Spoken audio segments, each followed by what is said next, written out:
Hey drivers, this is Andrew at ThirdCoastRC in Houston, and we're going to talk to you today about another, I wouldn't call it vintage, but perhaps it could become a classic RC car. This is one of the first kind of Baja off-road buggies that came out with this kind of style. It came out, what, 12 years ago maybe now. It's the Axial Exo Terra. They don't make this car anymore. It's been out of production for a few years. You can still get parts for it, because recently I did need some parts. I blew the front axle apart, and I was able to get new ones. They had to come from Hong Kong, and they took about 2-3 weeks to come, but I did get them. This one's had a light kit installed in it, and it's painted in this like candy pinky purple color, which I think looks kind of cool. This truck came as a kit, and I built it several years ago when they first came out, and I didn't use the stock shocks though, because they were plastic bodied. I used these aluminum bodied shocks, which are part of the Red Cat line. If you need details on them, because I can't remember what they are right now, just send me a message in the comments below. So what I like about this truck, okay, is this body, this roll cage on this truck. You can't take this roll, you can take this roll cage off, but you have to disconnect the rear shocks, and then you have to do about 15 screws underneath, and then the whole roll cage does come off. But the battery is just in the side here, yeah? So you just take these two body pins out here, and you can pull this off, and here is the battery. It's held really firmly in place by this latch system that holds it really solid in here. So how I always run this truck, is it's a vintage one, is I just run it and then charge the battery with it's in the truck. This battery never comes out of here. If I'm not going to be running the truck for a while, I put the batteries on a storage mode. The good thing about that is, with a body that you don't take off the truck very often, is that you can put a light kit on there and not be worried about the wires or everything like that. Every time you take the body off, the wires for the light kit getting in the way of everything, and it can become really annoying. So this is the Common Sense RC light bar that we sell in our store. I only use the lights part of it because the truck actually comes with this with the mountings and the holders for the bulbs and everything here. It comes with that, so I just put the lights in. I just need to tidy the wiring up underneath a little bit with a few zip ties, and it looks really good. So what I'm going to do is I'm going to throw this guy on the ground. I'm going to show you how it runs. It can run on 3S. I've got a power system in here that'll run it on 3S. I don't like running it on 3S. It's a bit too crazy. You know, I like to enjoy my hobby. I don't like to go around like 60-70 miles an hour, these crazy kind of speeds that some trucks go to. You need a really special place to go and be able to run at that kind of speed. Here in that parking lot, this parking lot here, it'd be too much.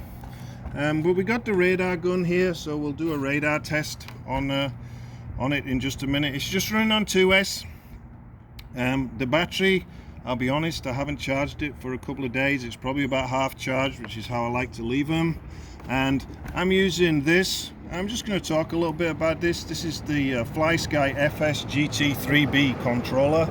This is a great little controller that you can get on Amazon for about $40 or $50 with a receiver, and you can store up to 10 different models in here. So for my own personal cars, I have them stored inside this radio. The receivers are cheap for them, like $15 for the receivers, and you can have one controller with individual settings for up to 10 vehicles.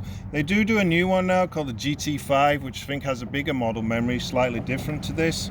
The only thing I don't like about this one is you cannot store the name of the model in here.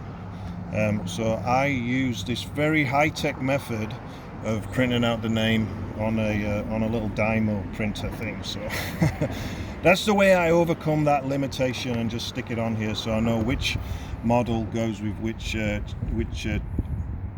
setting in the radio. Which of the 10 is this truck, and this is number 7. So let's get the radio on here. We'll switch the buggy on, and we'll throw it on the ground here. got the radar going under my arm. So it looks great. This truck looks awesome.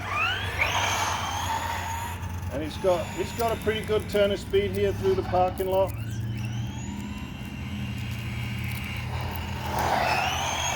I really don't think this battery's charged like what it should be, but I'll bring it towards us now and we'll see what we get on the radar test. You want to do that, Will? I just reset it. You ready? You point it at the car. What did we get? 38 miles an hour we got there. This car coming towards us there. So with a good battery in here, this will go well over 40 miles an hour. I've got no doubt about that. But 38 miles an hour on 2S is pretty respectable. So it's as fast as the cars on the street going past the shop here. And the suspension on this truck handles great. The way it runs is it just feels so nice to drive. It's got excellent handling characteristics. It just breaks loose a little bit if you really crank the lock on as you turn. The light kit looks good. The whole truck just looks really kind of cool. It's got that kind of a slightly aggressive look to it, but that's taken away by the color scheme on this one just a little bit. A little bit softer color scheme doesn't make it look quite as aggressive as, say, if it was black or something like that. So I got the speed controller set for a real slow reverse here. So this is a really nice truck. You can find these still on eBay. Parts are still readily available for them, but they are quite expensive. I'm going to say that these probably you're going to have a hard time finding one. Just the truck without a battery or anything, you're probably going to be paying upwards of $200. Maybe it's $300 for a good one like this that's not really got any significant damage to it. It's got fully licensed tires. It's got the aluminum chassis on here. You see, it's got the Hankook tire on here, which perform really well. It looks great. It runs great. It was dead easy to install the light kit on here, and the only problem with fitting the light kit was I had to take the body shell off to get it in there. But once it's done, you run it on a single battery, or you can reach in the side and swap them out.